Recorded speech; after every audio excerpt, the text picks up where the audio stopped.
سورہ اسراء کی آیات مبارکہ ہیں۔ اللہ تبارک و تعالی ارشاد فرماتا ہے وَقَضَىٰ رَبُّكَ أَلَّا تَعْبُدُوا إِلَّا إِيَّاهُ، اور تمہارے رب نے یہ فیصلہ فرمایا کہ نہ عبادت کرو تم مگر اسی کی، وَبِالْوَالِدَيْنِ إِحْسَانًا، اور اپنے والدین کے ساتھ احسان کرو۔ سبحان اِمَّا يَبْلُغَنَّ عِندَكَ الْكِبَرَ أَحَدُهُمَا أَوْ كِلَاهُمَا، اگر وہ دونوں تمہارے پاس بڑھاپے کو پہنچیں یا ان میں سے کوئی ایک بڑھاپے کو پہنچے، فَلَا تَقُلْ لَهُمَا أُفٍّ، تو اپنے والدین کو اف نہ کہو، وَلَا تَنْهَرْهُمَا، اور نہ اپنے والدین کو جھڑکو، وَقُلْ لَهُمَا قَوْلًا كَرِيمًا، اور جب بھی اپنے والدین سے بات کرو تو نرم بات کرو، قول کریم کے ساتھ بات کرو۔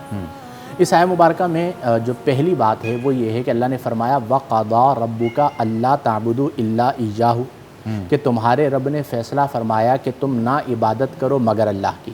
تو عبادت کتنا اہم معاملہ ہے، صحیح، سب سے اہم معاملہ ہے، ہماری زندگی کا مقصد ہے۔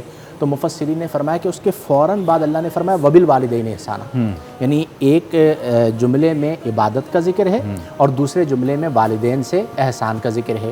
تو اس موقع پر احسان والدین کو ذکر کرنا اس بنا پر ہے تاکہ اہمیت کا اندازہ ہو کہ اللہ کی بارگاہ میں والدین کے ساتھ احترام کرنا کتنا زیادہ اہم ہے۔ صحیح۔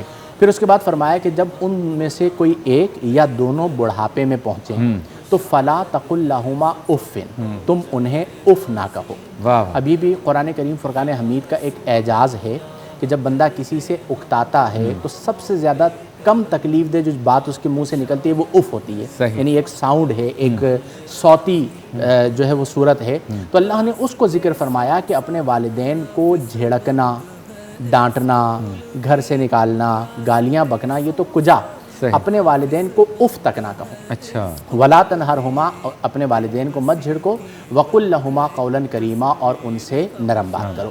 اگر ہم اس آیہ مبارکہ کی روشنی میں اپنا محاسبہ کریں تو آج کی اولاد ماضی کی اولاد کے مقابلے میں کچھ دیدہ دلیر ہے، بلکہ دیدہ دلیر سے بھی زیادہ لفظ استعمال کرنا چاہیے۔ اس کی وجہ یہ ہے کہ کئی ایسے واقعات آپ کی اور میری نگاہوں میں موجود ہیں کہ جہاں پر بوڑھے والدین کو اولڈ ہاؤس میں چھوڑ کر آ گئے، بوڑھے والدین کو گھر سے نکال دیا اولاد نے، بوڑھے والدین کو ڈانٹتے ہیں۔ بعض جگہوں پر ایسے کیسز بھی آئے، ایسے لئیم المزاج لوگ بھی سامنے آئے کہ جنہوں نے اپنے والدین پر ہاتھ اٹھایا۔